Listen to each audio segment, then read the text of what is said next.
11वीं शरीफ की 11 नहीं 40 देगे पका ले, लेकिन अगर नमाज नहीं पढ़ते तो अल्लाह के रसूल का फरमान तलवार की तरह सनों पे लटक रहा है कि फिरौन के साथ उठने के लिए तैयार हो, नबी के दुश्मन के साथ उठने के लिए तैयार हो।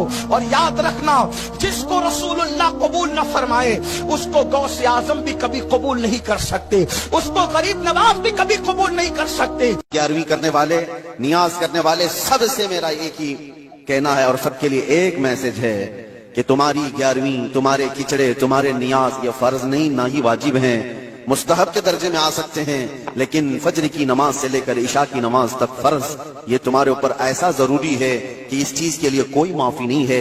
1 साल तुमने देग नहीं बनाई, नियाज नहीं की, तो कयामत के दिन नहीं पूछा जाएगा कि तुम गौसे पाक की फातिहा करते थे कि नहीं करते थे। ये सवाल नहीं होगा, लेकिन ये सवाल जरूर होगा कि फज्र में उठे क्यों नहीं। ये सवाल जरूर होगा इतनी नमाजें कज़ा क्यों हुई तुम।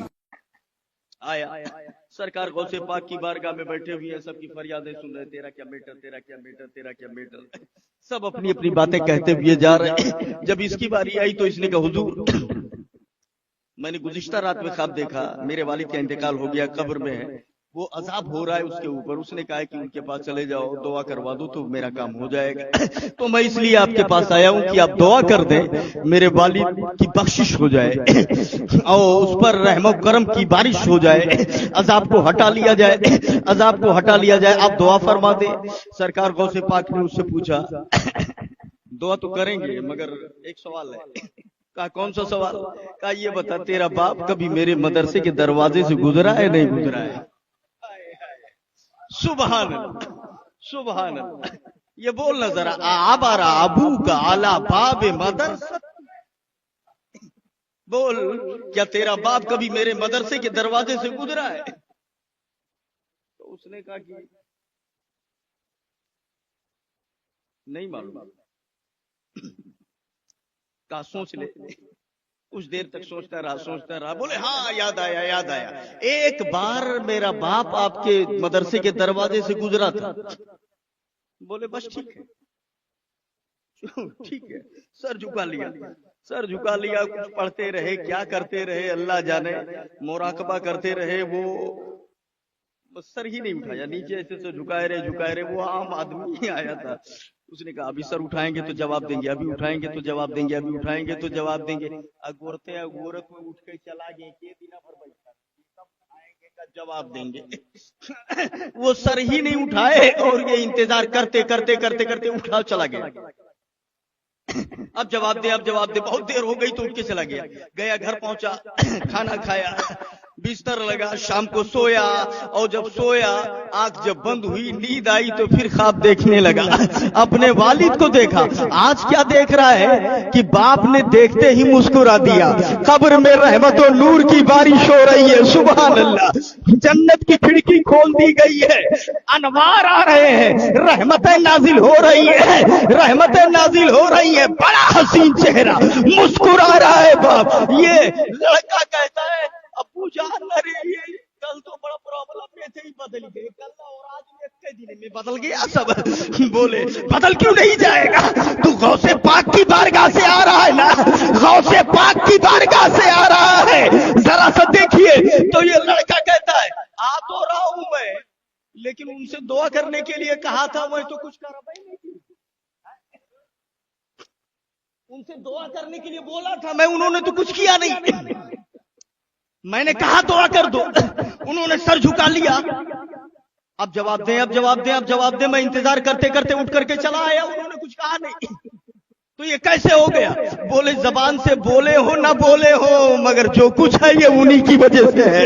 सुभान अल्लाह, ये उन्हीं की वजह से है। सुबह जब होगी तो जो तेरे बस का है नजराना मिठाई लेके जाना और उनको सलाम कहना और कह देना मेरे बाप का बेड़ा पार हो गया, कब्र में मदद हो गई। सुभान अल्लाह। कैसे आकाओं का बनता हूँ रजा, बोल पाले मेरी सरकारों के, बोल पाले मेरी सरकारों के, क्यों दबे, किससे दबे, जो है तेरे सर के गुलाम, गौसे आजम की हिफाजत में है बंदा।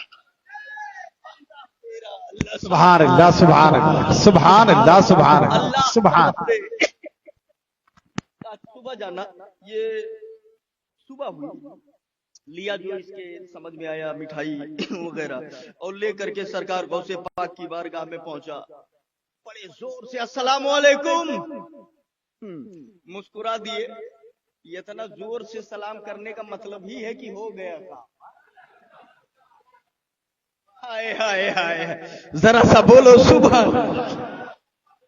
مسکرا دیے، وعلیکم السلام. کیا بولے رے حضرت، میرے والی کی تو بخشش ہو گئی، قبر میں رحمت النور کی بارش ہو رہی ہے، میں دیکھ کے آ رہا ہوں. تو سرکار غوث پاک نے کہا بڑی اچھی بات ہے. تو اس نے کہا ہاں اچھی بات تو ہے، مگر یہ نذرانہ قبول کرو، ایک بات بتائیے جو سمجھ میں نہیں آ رہی ہے. تو سرکار غوث پاک نے کہا کہ میں نے آپ سے دعا کے لیے کہا تھا، آپ نے تو کچھ کیا نہیں تھا میرے سامنے. بعد میں کیا تھا کیا؟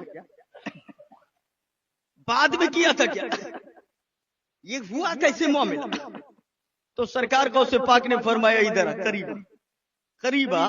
ہائے ہائے ہائے، ایک سوال ہم آپ سے کریں گے، توجہ میری طرف رہے. سرکار غوث پاک نے اس سے پوچھا، تو یہ پوچھا کہ یہ بتا کہ تیرا باپ کبھی میرے مدرسے کے دروازے سے گزرا ہے نہیں گزرا ہے؟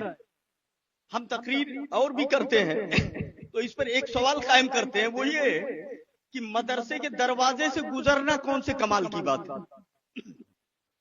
پیپرا ماہی مدرسہ دیکھا ہے، روڈ ہے نا، تو اب وہیں سے گزر کے وہ ہریا چائے پیے جاتے، دیکھے ہو گئے ہو، ہوٹل ہے چائے پینے جاتے ہیں، ادھر سے گزر کے میڈیکل ہے دوا لینے جاتے ہیں، ادھر سے گزر کے کوئی پنچر بنوانے جاتا ہے، ادھر سبزی کی دکان ہے کوئی سبزی لینے جاتا ہے. تو اب بتاؤ، کوئی اگر سبزی لینے کے لیے گیا تو کون سا بڑھیا مطلب بخشش والا کام کیا ہے؟ چائے پیے اگر وہ ہریا گیا ہو تو کون سا کام؟ سوال مطلق ہے، تیرا باپ میرے مدرسے کے دروازے سے گزرا نہیں گزرا، آگے کچھ نہیں، گزر کے نماز پڑھنے گیا نہیں گیا یہ سب نہیں ہے، گزر کے قرآن خریدنے گیا نہیں گیا یہ سب نہیں ہے، گزر کے کوئی نیک کام کرنے گیا نہیں گیا یہ سب نہیں، گزرا کہ نہیں گزرا، گزرنے والا چائے پینے بھی جا سکتا ہے، گزرنے والا پنچر بنوانے بھی جا سکتا ہے، گزرنے والا سبزی خریدنے بھی جا سکتا ہے. کون سا نیک کام ہے؟ یہ اتنا سوال کرنے کا کیا مطلب ہے؟ اگر آپ کو پوچھنا ہی تھا تو آپ پوچھے ہوتے، تیرا باپ کبھی مسجد میں نماز پڑھنے گیا نہیں گیا، پوچھنا ہی تھا. آپ پوچھے ہوتے کبھی روزہ رکھا نہیں رکھا، کبھی حج کرنے گیا نہیں گیا. تو سرکار غوث پاک نے کہا عبد الرحمن قادری تو سمجھ نہیں رہا ہے، ہم خوب جانتے ہیں کہ یہ کتنا روزے دار اور کتنا نمازی ہے. اگر ہم پوچھ لیتے تیرا باپ نماز پڑھنے پڑھتا تھا نہیں پڑھتا تھا، اگر وہ کہہ دیتا نہیں، تب میں نے جان بوجھ کر ایسا سوال کیا. نماز پر بخشش اپنی جگہ، روزے پر بخشش اپنی جگہ، حج پر بخشش اپنی جگہ، مگر مجھے بخشوانے کے لیے میں تو خالی بہانہ ڈھونڈ رہا تھا، مجھ سے تعلق ہو جائے، کانٹیکٹ ہو جائے. بخشش کے لیے غوث اعظم کی نسبت ہی کافی ہے. سبحان اللہ.